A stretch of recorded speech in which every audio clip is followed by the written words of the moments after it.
இங்க ஹைட்டா இருக்க ஃபாத்திமாவை குள்ளமா இருக்க அஜ்மல் சின்சியரா லவ் பண்ணிட்டு இருப்பான். இவள ஹாஸ்பிட்டல்ல எல்லாருமே ஓவரா வேலை வாங்கிட்டு இருப்பாங்க.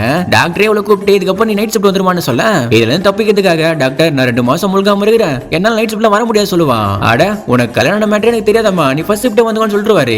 இந்த உண்மை தெரிஞ்சு மனசு உடைஞ்சு போன அஜ்மல் ஃபாத்திமா கிட்ட உன் ஹஸ்பண்ட் என்ன பண்றாருன்னு கேட்க, அவன் என்னத்த பண்ணா, என்ன கல்யாணம் மட்டும் தான் பண்ணான், அதுக்கப்புறம் வேற ஒரு பொண்ணு கூட ஓடி போயிட்டான்னு சொல்லுவான். நம்ம வயிறு பெருசாகல, நானும் போய் சொல்றேன் நல்லா கண்டுபிடிச்சிருவாங்கன்னு சொல்லிட்டு ஒரு பொம்மையோட வயித்தை திருடி வயித்துல வச்சுப்பான். அப்புறம் இவன் பஸ்ல போனா கூட உண்மையிலே பிரெக்னெண்டா இருக்கான்னு சொல்லிட்டு இவளுக்கு சீட் எல்லாம் கொடுக்குறாங்க.